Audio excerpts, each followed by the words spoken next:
Prison Rape Elimination Act, PREA, 28 CFR 115.111, enacted 2003, Vernon County Sheriff's Office Policy 902, Vernon County Custody Manual Policy 606.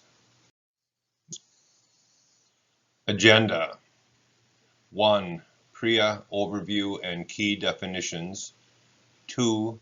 Dynamics of Sexual Abuse and Harassment in Confinement Settings. 3. Common Reactions of Sexual Abuse Victims, Detecting Abuse and Harassment. 4. Preventing and Responding to Sexual Abuse and Harassment. 5. Maintaining Professional Boundaries. 6. Effective and professional communication with inmates. 7. Effective and professional communication with inmates. Spotlight on LGBTI inmates.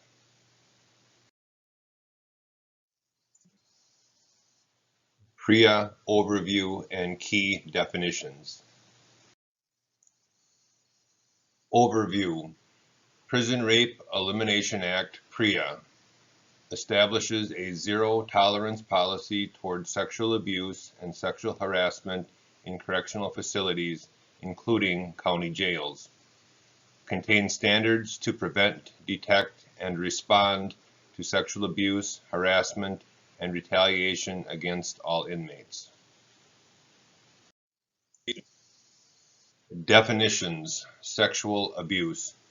Inmate-on-inmate sexual abuse occurs if the inmate does not consent, is coerced by overt or implied threats of violence, or is unable to consent or refuse to any of the following: contact between the penis and vulva or penis and anus, contact between mouth and penis, vulva, or anus, penetration of the anal or genital opening of another person, however slight, by a hand, finger, object, or other instrument, intentional touching of the genitalia, anus, groin, breast, inner thigh, or buttocks. Definitions: Sexual abuse. Inmate sexual abuse by a staff member, contractor, or volunteer occurs with or without the consent of the inmate if any of the following occur: contact between the penis and vulva or penis and anus, contact between the mouth and any body part, penetration of the anus or genitals, intentional touching either directly or through clothing of or with the genitalia, anus, groin, breast, inner thigh, any attempt, threat, or request to engage in the 4 items above, display of genitals, buttocks, or breast in the presence of an inmate.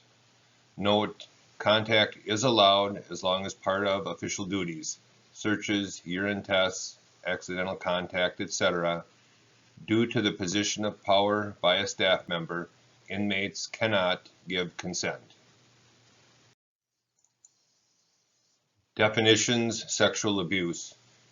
Inmate sexual abuse by a staff member, contractor, or volunteer includes voyeurism, invasion of privacy of an inmate for reasons unrelated to official duties, such as peering at an inmate who is using a toilet in his or her cell to perform bodily functions, requiring an inmate to expose his or her buttocks, genitals, or breasts, or taking images of all or part of an inmate's naked body or of an inmate performing bodily functions. Definitions: Sexual harassment. Sexual harassment by inmate, staff, contractor, or volunteer.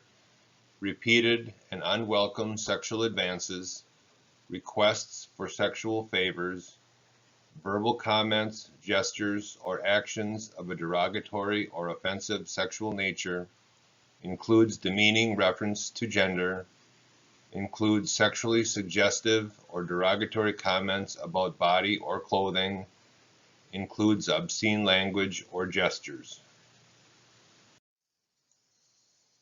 Retaliation.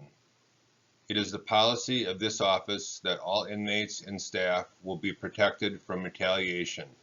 PREA 115.67.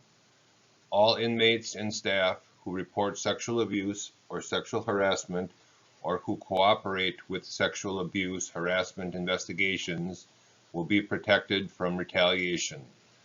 Protective measures for inmates include housing changes, transfers, removal of the alleged abuser from contact with victims, reassignment of the alleged perpetrator or victim to another housing unit, and support services for inmates who fear retaliation. Retaliation. Protective measures for a staff member include review of negative staff performance reports and reassignments. Administration will assign a supervisor to monitor the conduct and treatment of inmates or staff. The assigned supervisor will make contact with the inmate or staff member at least 3 times per week, and if an issue arises, the supervisor will act promptly to remedy any such retaliation. The monitoring will last for at least 90 days and may continue longer if needed. Relevant state laws and policy. Wisconsin Statute 610.225, Parent 2, Parent H, states that it is a Class C felony, second-degree sexual assault, for anyone who is a correctional staff member to have sexual contact or sexual intercourse with any individual confined in a correctional institution. Sheriff's Office Policy 901 and Custody Policy 606 cover the office's PREA compliance requirements. All personnel shall be subject to disciplinary sanctions up to and including termination for violating either policy. Vernon County Sheriff's Office Policy. Office has zero tolerance toward all forms of sexual abuse and sexual harassment. Inmates have the right to be free from sexual assault, abuse, and sexual harassment. Office will not tolerate retaliation against any person who reports sexual abuse or harassment or who cooperates with an investigation of sexual abuse or harassment. Notification of policy to inmates, staff, volunteers, contractors, etc. Dynamics of sexual abuse and harassment in confinement settings. Dynamics of sexual abuse and sexual harassment in confinement. Sexual abuse and harassment in custody by a staff member or another inmate can happen to any inmate regardless of age, race, sexual orientation, or gender. Victims are not to blame for their sexual abuse. If someone is coerced or did not fight off the abuser, it does not mean she or he wanted it or they are at fault. If they were not willing to engage in sexual activity, then it is abuse. Dynamics of sexual abuse and sexual harassment in confinement continued. Men and women may engage in sexual activity while incarcerated for the following reasons: desire, sexual deprivation, companionship, favors or benefits, protection, forced, inappropriate sexualization as young adults, sex is defined by love or as a commodity, poor boundary control, history of trauma and sexual abuse, lack of treatment for previous abuse. Dynamics of sexual abuse and sexual harassment in confinement continued. Sexual activity in custody happens along a continuum that includes force against your will or with violence or threat of violence, coercion under threat of a negative outcome, e.g., lose privilege, get a disciplinary sanction, reveal information you don't want revealed. Strategy for protection in exchange for valued items or for better treatment, want, or need, engaged in willingly by an inmate without promise, benefit, or threat. Dynamics of sexual abuse and sexual harassment in confinement continued. Rarely is sexual behavior static. That means inmates can have sex for different reasons, even with the same inmate. Sexual interactions can move between these categories throughout incarceration and in interactions with the same partner. The inmate culture and code is a set of rules and values that inmates develop that becomes the social system within the jail walls. This helps to define where a certain inmate ranks on the social ladder, in this case as victim or abuser. Victim versus abuser.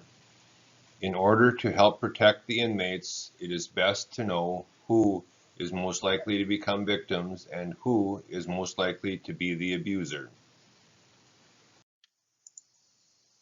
Male victims at risk for victimization. Inmates with mental or physical disabilities, those young in age, inmates with a slight build, first time in a correctional facility, previously a victim and/or perpetrator of sexual abuse, those with a gay or bisexual orientation, anyone who is transgender or gender nonconforming, any racial minority, any male with a lack of street smarts, any inmate who does not speak English. Male inmates at risk of being abusers. Those with a prior history of acts of sexual abuse or convictions for sexual abuse, those with convictions for violent offenses, those with an aggressive or intimidating demeanor, any inmate with a particular gang affiliation. Female inmates at risk for victimization. Victims of prior sexual abuse, any female who perceives herself to be a potential victim of sexual abuse. According to the Bureau of Justice Statistics, women are 4 times more likely than male inmates to be sexually abused while they are incarcerated. Female inmates at risk for being abusers. Any female with a history of prior acts of sexual abuse or convictions for sexual abuse. Any female with an aggressive or intimidating demeanor. Common reactions of sexual abuse victims detecting abuse harassment. Physical signs of sexual assault.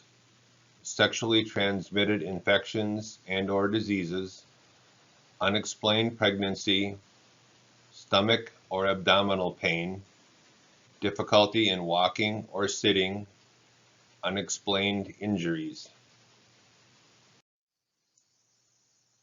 Psychological signs of sexual abuse, acting out, anger, anxiety, depression, disbelief, difficulty concentrating, numbness.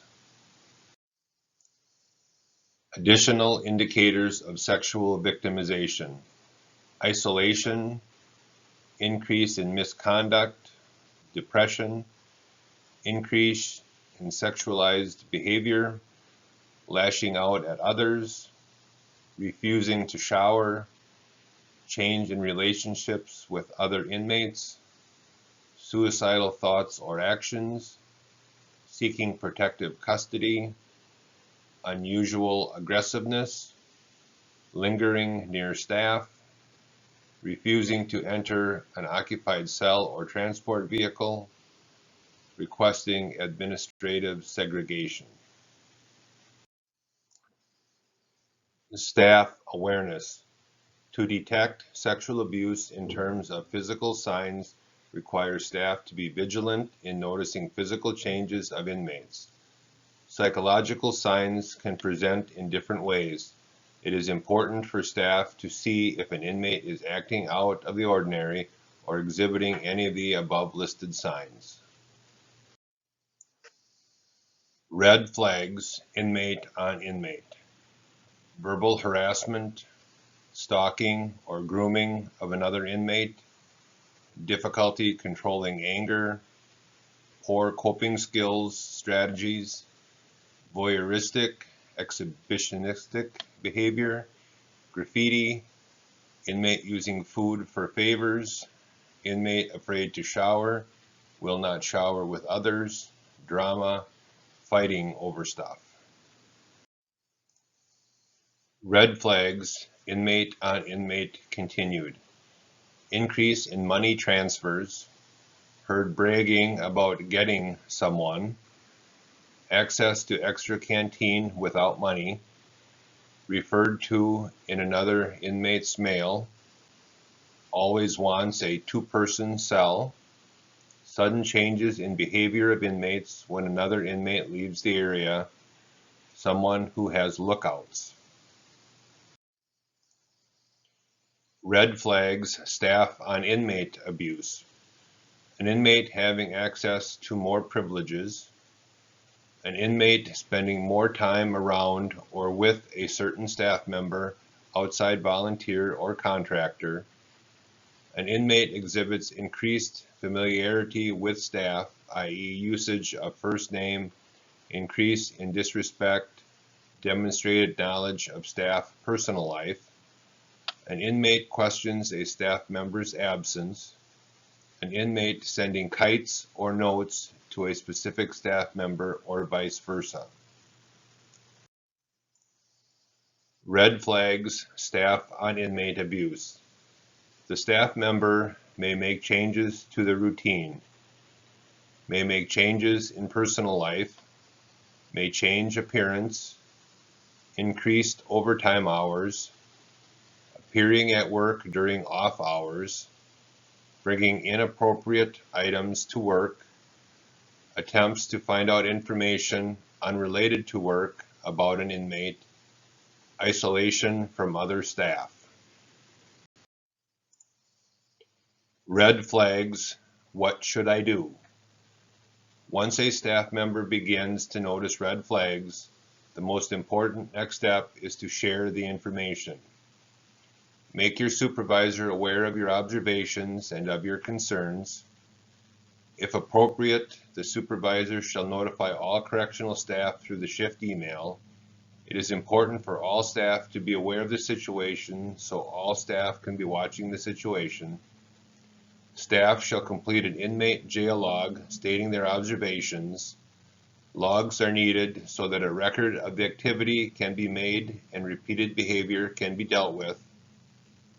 If the staff member is not comfortable speaking to their immediate supervisor, their supervisor is involved in the behavior, or a notification was made and the supervisor did not follow up, staff can always report directly to the jail sergeant or jail administrator.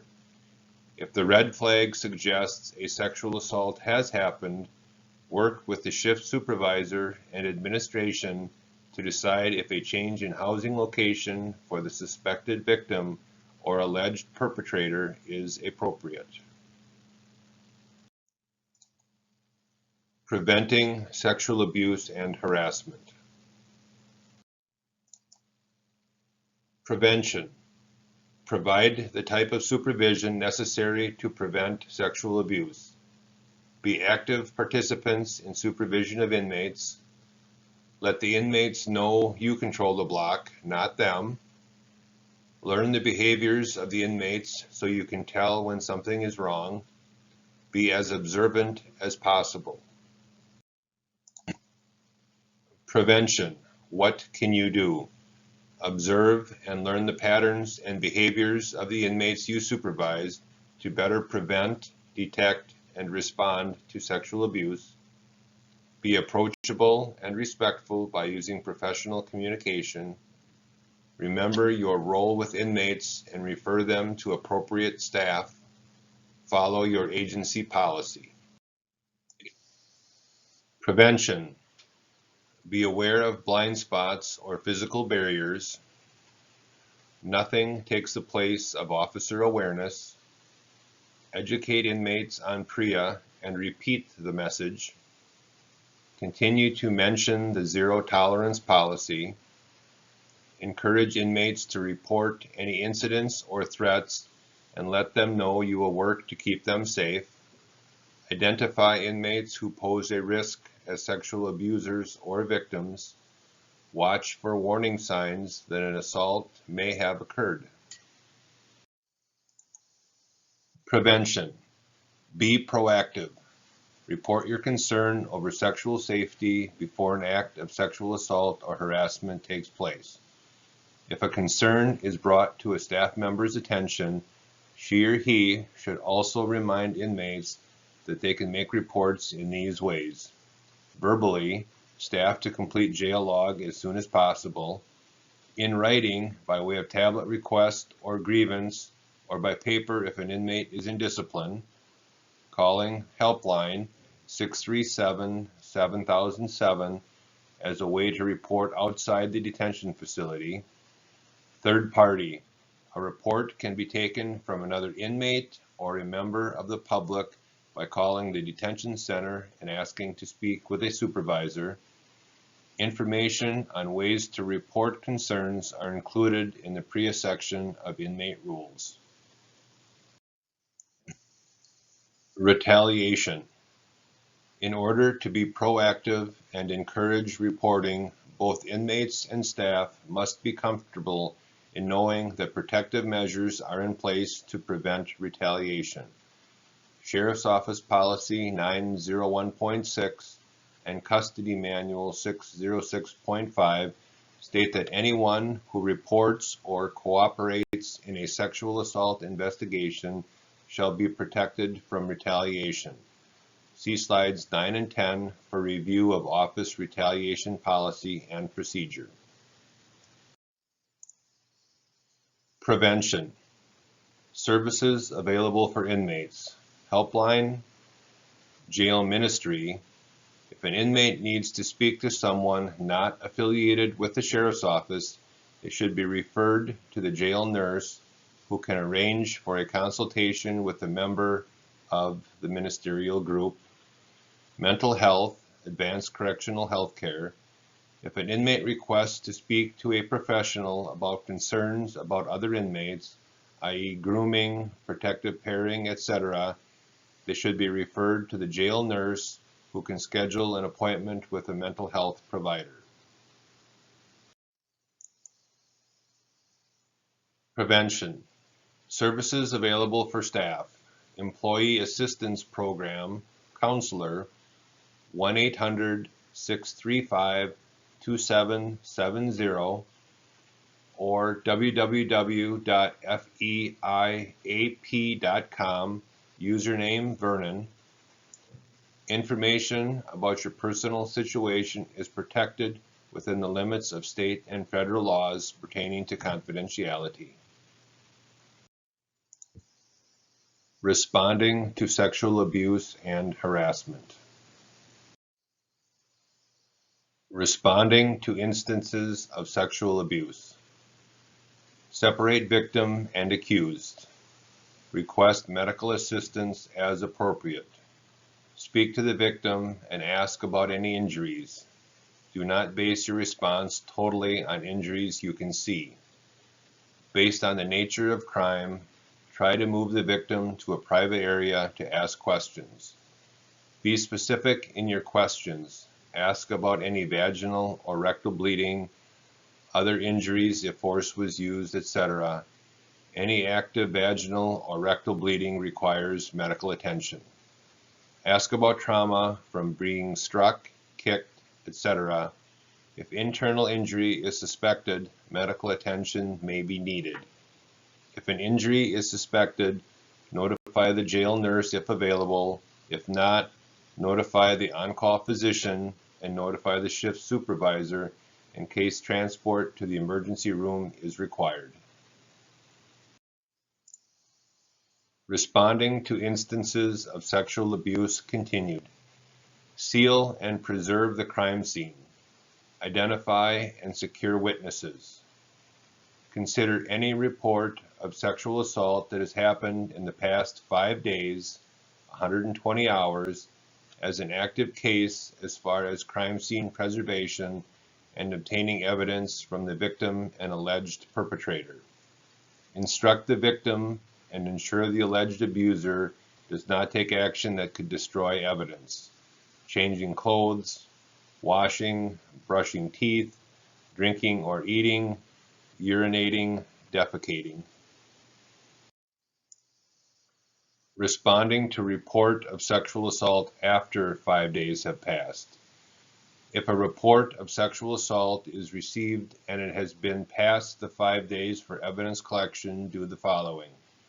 Separate the victim and accused. Find out the location of the assault and secure the area. Notify a supervisor who will notify jail administration who will work with the chief deputy to assign an investigator. Review the information with the on-duty supervisor to determine if any housing changes are needed, if any medical care is needed, and if the victim is asking to speak to a sexual assault victim advocate and/or receive confidential support services. Responding to sexual abuse or harassment. After the initial situation has been controlled, it may be appropriate to contact Passages Incorporated to provide a victim advocate, 608-647-8775. Consider whether a change in classification or housing assignment for the victim is needed. Determine whether the alleged perpetrator should be administratively segregated or transferred during the investigation. Reporting. Inmate reporting. Inmates may report sexual abuse and sexual harassment in the following ways. Verbally to any staff member, volunteer, or contractor, staff to complete jail log as soon as possible. In writing by way of a tablet request or grievance, or by paper if an inmate is in discipline. The inmate may also request an envelope to be addressed to the jail administrator to report confidentially. Through a third party, by another inmate or a member of the public making the report. Reporting to Helpline 637-7007 as a place to report outside the detention facility. Inmate reports, staff responsibilities. All staff must accept reports from inmates and third parties and promptly document all reports. Document the report in the office jail management system in the jail log for the reporting person or for the alleged victim if the reporter does not have an active booking. Include at a minimum the date and time the report was received, the reporting person if they gave their name, victim information, the date and time of the assault if known, perpetrator information, and any facts related to the assault. Correctional staff should not interview the victim or perpetrator. Only log information learned in handling their assigned duties as a first responder. Reporting staff responsibilities. Vernon County Custody Manual Policy 606.4 requires any employee, volunteer, or contractor who becomes aware of an incident of sexual abuse, sexual harassment, or retaliation against inmates or staff shall immediately notify a supervisor who will forward the matter to the jail administrator. Staff may also privately report sexual abuse and sexual harassment by calling or meeting in person with the jail sergeant or jail administrator. Reporting sexual abuse or harassment. PREA standards require reports of sexual abuse, harassment to be taken verbally, in writing, anonymously, and even through a third party. If taken verbally, do a report as soon as victim has been taken care of, crime scene secured, etc. Report must be done before the end of shift. All reports are to be taken seriously. All reports must be reported to a supervisor. Keep the report confidential and on a need-to-know basis. Reporting staff responsibilities. All staff must notify a supervisor if they have knowledge of, suspicion of, or information about Any incident of sexual abuse or harassment that occurs in the Sheriff's Office, including by inmates, other staff members, contractors, or volunteers, retaliation against detainees or the member who reports any such incident, any neglect or violation of responsibilities on the part of any office member that may have contributed to an incident or retaliation. Reporting staff responsibilities. No staff shall reveal any information related to a sexual abuse report to anyone other than to the extent necessary to make treatment and investigation decisions. Mandatory reporting. Report to appropriate outside agency, most likely Human Services, if victim is under age 18 or if the victim is considered an adult at risk. Adult at risk. Any adult who has a physical or mental condition that impairs the ability to care for their needs and who has experienced, is experiencing, or is at risk of experiencing abuse, neglect, self-neglect, or financial exploitation. Wisconsin Statute 55.01, Parent 1E. Good faith reporting. For the purpose of disciplinary action, a report of sexual abuse made in good faith based upon a reasonable belief that the alleged conduct occurred shall not be considered a false report or lying, even if an investigation does not establish evidence sufficient to substantiate the allegation. To maintain a reporting culture, it is vital to not punish those who are making reports in good faith. Maintaining professional boundaries. Professional boundaries. Confinement settings are complex. Same community, no inmates long-term at the facility, staff may have their own vulnerabilities, closeness in age between staff and inmates. This can create challenges in maintaining professional boundaries. Remember that in confinement, there is no such thing as a staff-inmate consensual relationship. Professional boundaries continued.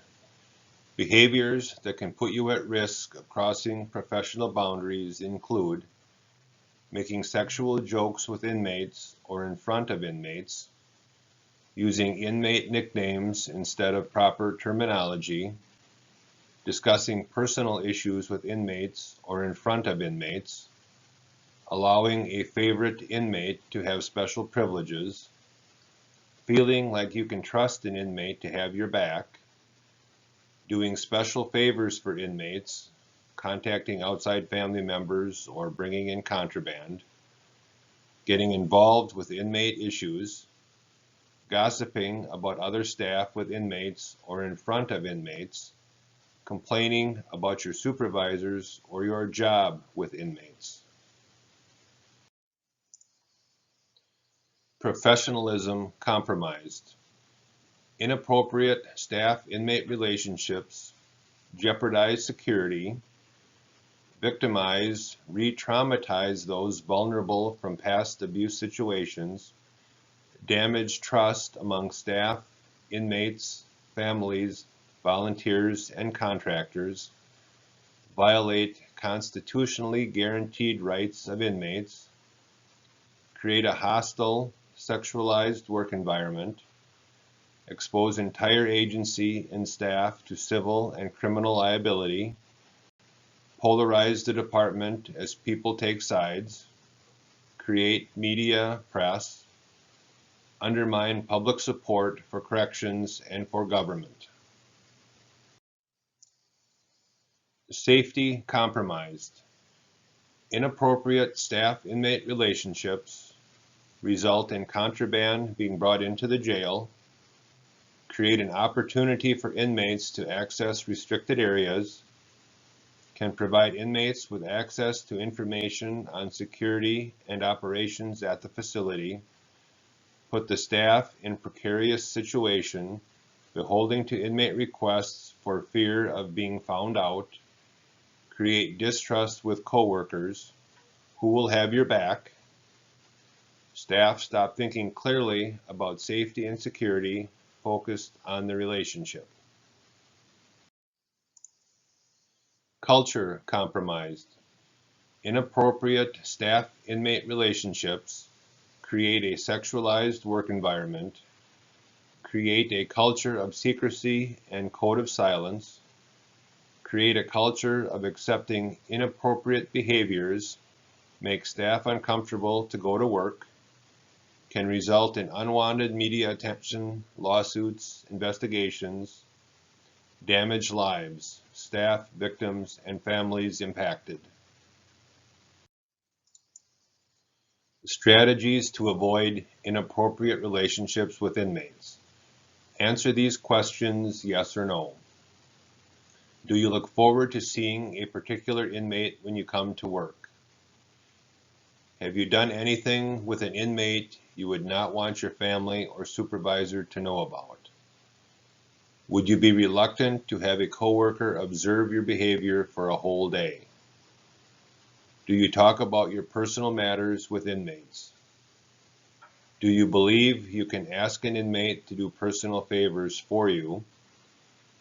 Have you ever received personal advice from an inmate? Strategies to avoid inappropriate relationships with inmates continued. Have you said anything to an inmate that you would not want recorded? Do you have thoughts or fantasies of touching a particular inmate? Does this extend into planning how you can be alone with the inmate? Do you think you have the right to touch an inmate wherever and whenever you want? Do you have a feeling of not being able to wait to share good, bad news with a particular inmate?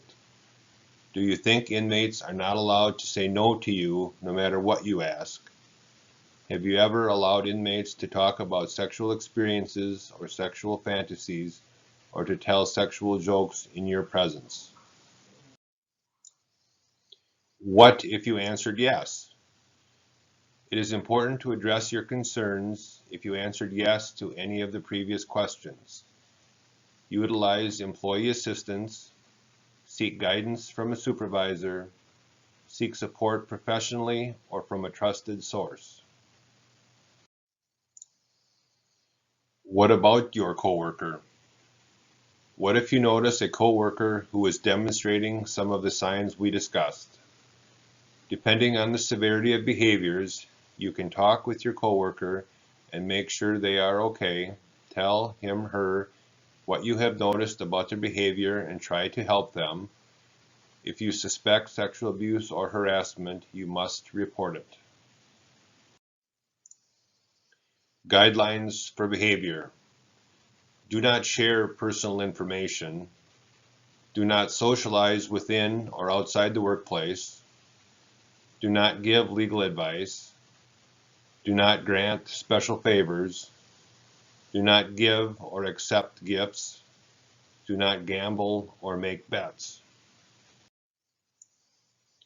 Strategies to avoid false accusations. For anyone working in corrections, you may face a false allegation against you. What can you do? Maintain respectful and professional communication at all times. Clearly establish your professional boundaries with staff and inmates. Create credibility among inmates and staff through being fair and policy-minded. False allegations can occur. False allegations can be personally and professionally challenging. Investigations are critical even in false allegations. They maintain credibility of the system and can clear your name. Do not spread rumors or gossip about the person in question. Educate inmates on the damage false allegations can create on personal lives, the facility, and their own lives should something serious need to be reported.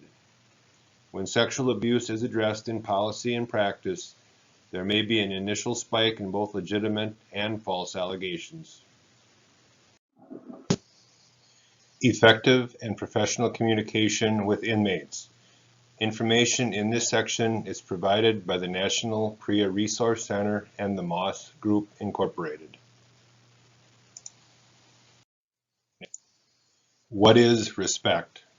Positive feelings of esteem or deference for a person and includes specific actions and conduct that reflects back that esteem. Acknowledging others as human beings and treating them humanely and with basic dignity. Simple phrases, gestures, and words like please and thank you and a direct eye contact show a level of respect. Respecting an individual does not mean condoning criminal behavior or that you agree with their identity and behavior. Respecting inmates increases the likelihood that you will be respected in return and may be a critical difference for you in a tense situation or conflict. The words we use are powerful. The language staff uses helps us to create a culture of safety and respect. If staff use disrespectful, offensive, or abusive language, it creates an environment that condones the same behavior from the inmates. The words we use are powerful. Continued. What is safe and respectful language? Use professional and culturally appropriate language as opposed to slang or slurs. Consider that everyone does not identify as heterosexual or is gender conforming, except that sometimes you will say the wrong thing. Be aware of how your own beliefs affect your perceptions and how words you may use on the job could be offensive to others. You are entitled to your own personal beliefs, but when you come to work, you are expected to act as a professional and follow agency rules and procedures. Professional language. Using demeaning, degrading, or devaluing words in front of inmates creates an unhealthy and unsafe atmosphere for staff and inmates. While it is important to communicate with inmates in language they can understand, refrain from using inappropriate slang or inmate terminology. Effective communication tools for staff. Skills that will help you in your job as well as manage and keep staff, inmates safe, combines a set of skills including nonverbal communication, attentive listening, the ability to manage stress in the moment, and the capacity to recognize and understand your own emotions and those of the person with whom you are communicating. Consists of language and terminology that does not perpetuate stereotypes, uses open-ended questions. Everyone, including staff and inmates, needs to be respectful and professional. Nonverbal communication. Language can be verbal and nonverbal. Over 70% of our communication is nonverbal. Nonverbal communication can include gestures, laughing, facial expressions, body language, snickering, ignoring, rolling eyes, imitating. Responding to uncertain, uncomfortable situations. What do you do if you witness another staff member using offensive or disrespectful words or actions toward an inmate? What do you do if you witness an inmate using offensive or disrespectful words or actions toward another inmate? Effective and professional communication spotlight on LGBTI inmates. Objectives. Define appropriate terminology to use when communicating with the lesbian, gay, bisexual, transgender, and intersex LGBTI population. Conduct professional communication with inmates, including LGBTI inmates. Review and understand any relevant agency policy specific to LGBTI inmates. Definitions and appropriate terminology. LGBTI. The PREA standards include provisions related to lesbian, gay, bisexual, transgender, and intersex inmates. Sexual orientation refers to a person's physical and romantic attractions to other people. Terms used to refer to sexual orientation include heterosexual, gay, lesbian, and bisexual. Transgender person is someone whose gender identity or expression is different from that which is typically associated with assigned sex at birth. Transgender women are people who were assigned the sex of male at birth but identify as women. Transgender men are people who were assigned the sex of female but identify as men. Transgender people can be of any sexual orientation, gay, straight, or bisexual. Definitions and appropriate terminology. Gender expression refers to the way a person expresses gender identity, i.e., mannerisms, hair, and dress. Gender identity refers to a person's inner sense of being male, female, or in between. Gender nonconforming refers to a person whose appearance or manner does not conform to traditional societal gender expectations. Intersex refers to a person whose sexual or reproductive anatomy or chromosomal pattern does not seem to fit typical definitions of male or female. Intersex is not about gender identity. Intersex people experience the same range of gender identities as non-intersex people. Intersex status is also not about sexual orientation. An intersex person may be gay, straight, or bisexual. Discussing gender and sexual orientation. Before you have a discussion regarding an inmate's gender or sexual orientation, ask yourself these questions. When and why might staff need to talk about an inmate's gender or sexual orientation? When, where, and with whom is it appropriate to discuss this information? Are there safety concerns to be considered? What are the circumstances when it would be relevant? What should you do if an inmate self-discloses this information to you? Does your agency facility policy provide guidance on this matter? Effective communication. Effective communication yields benefits. Give the inmate a straightforward explanation of your purpose in asking those questions or of what you are trying to accomplish. Why? To try and ensure the sexual safety of the inmate. PREA standards require staff make an individualized determination about how to ensure the safety of each inmate.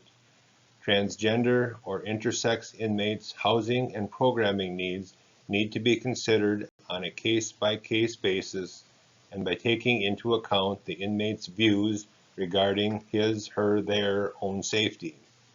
Required to review placement and programming assignments for transgender and intersex inmates at least twice a year. Effective communication. When? At what point of an inmate's stay in the facility will staff ask questions about the inmate's sexual orientation and/or gender identity? Booking, initial PREA screening, PREA rescreen if an issue or concern is brought up, investigation of a PREA-related complaint, anytime an inmate may self-disclose this information. If an inmate self-discloses a change in sexual orientation or gender identity, be sure to notify a supervisor so the inmate's housing classification can be reviewed. Effective communication. Take steps to maximize respect and privacy when an LGBTI inmate is disclosing confidential information, as you would with any inmate. Determine when, where, and with whom it is appropriate to discuss this information. Decrease defensiveness through listening and open lines of communication between staff and inmates. Create a facility agency culture of safety and respect, including sexual safety. Effective communication. Staff language and actions can impact the emotional well-being of colleagues and inmates, especially LGBTI staff and inmates. Consider that you may not always be aware which staff or inmates identify as LGBTI. Your language helps create a culture of what is acceptable or unacceptable to say. Effective communication, pronoun usage. The importance of our use of pronouns in effective communication. A pronoun is a word that replaces a noun in a sentence. She, her, he, she, they, them. Pronoun usage is important to consider when working with LGBTI people, especially transgender inmates. Using the correct pronoun is a way to show respect and to demonstrate acknowledgement of their gender identity. Most transgender women, persons who are anatomically male but who identify as female, prefer to be addressed as she and referred to as her. Most transgender men, persons who are anatomically female but who identify as male, prefer to be addressed as he and referred to as him. Pronoun usage continued. The Sheriff's Custody Manual, Policy 508.10, states, transgender inmates shall be booked into the JMS system using their legal name. Any nicknames, preferred names, or alternative names shall be entered into the JMS system as an alias. During the classification process, the transgender inmate shall be asked what name they want to use for their everyday interaction and which pronouns, he, his, she, hers, they, their, they wish to be referred by.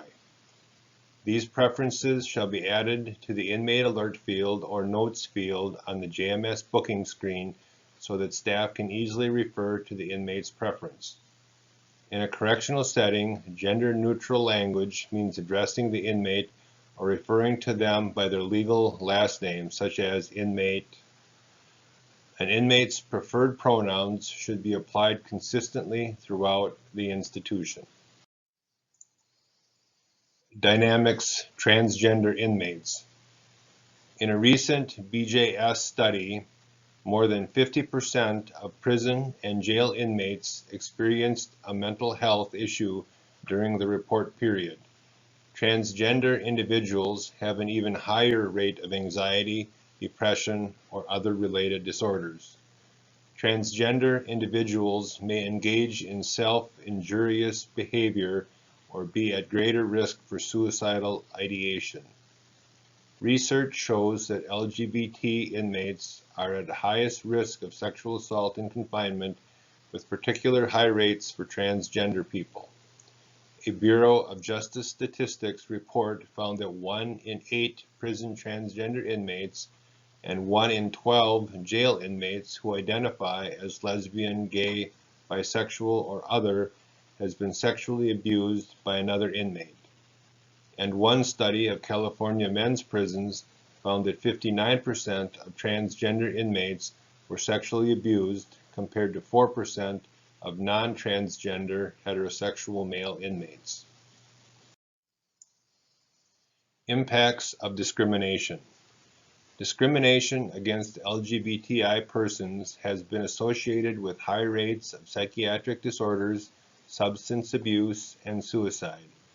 Experiences of violence and victimization are frequent and have long-lasting effects on the individual and the community. Personal, family, and social acceptance of sexual orientation, gender identity also affects mental health and personal safety. Sources: American Psychological Association 2011, Answers to Your Questions About Transgender People, Gender Identity and Gender Expression, APA Lesbian, Gay, Bisexual, and Transgender Concerns Office and APA Public and Member Communications, healthypeople.gov, U.S. Department of Health Services, April 2013. Impact of discrimination continued. LGBT youth are at a significantly higher risk than heterosexual peers for homelessness and substance abuse. As of yet, there is little research regarding intersex individuals. They may experience some or all of the same type of bias directed at the LGBT population. Source: Laura Garnett, Angela Irvin, Carolee Reyes, and Shannon Wibber, 2011, Lesbian, Gay, Bisexual, and Transgender LGBT Youth and the Juvenile Justice System. In Juvenile Justice, Advancing Research, Policy and Practice, editors F.T. Sherman and F.H. Jacobs, John Wiley and Sons, Hoboken, New Jersey, pages 156 to 157. Continuing the conversation. Talking about LGBTI and gender nonconforming issues may be uncomfortable and may bring up personal concerns for you. We encourage you to seek help through your employee assistance program or other supportive services. Check your agency policies, acknowledge and work on areas of discomfort around communication, talk to a supervisor or other appropriate staff if you have questions, seek out additional information to increase your understanding. Agency policies specific to LGBTI inmates. 514.3 Pat-down searches. If an inmate is transgender or questions their gender identity, staff shall ask the inmate if they are more comfortable being searched by a male or female corrections officer. Every attempt shall be made to complete the search based on the inmate's preference. 514.5 Transgender searches. Staff shall not search or physically examine a transgender or intersex inmate for the sole purpose of determining genital status. See Prison Rape Elimination Act policy for transgender and intersex definitions. If a genital status is unknown, it may be determined during conversations with the inmate by reviewing medical records or, if necessary, by obtaining that information as part of a broader medical examination conducted in private by a qualified healthcare professional. 28 CFR 115.15. Agency policies specific to LGBTI inmates. 508.6.1 Periodic classification reviews. Housing and program assignments for each transgender or intersex inmate shall be reassessed at least twice each year to review any threats experienced by the inmate. 28 CFR 115.42. 508.10 PREA considerations. Lesbian, gay, bisexual, transgender, or intersex inmates shall not be placed in dedicated facilities, units, or wings solely on the basis of such identification or status, unless such placement is pursuant to a consent decree, legal settlement, or legal judgment. 28 CFR 115.42. 807.9 Inmate showers. Transgender and intersex inmates shall be given the opportunity to shower separately from other inmates. 28 CFR 115.42. Sheriff's Office Custody Manual PREA Policy. Hold your mouse over the document and the policy file will open.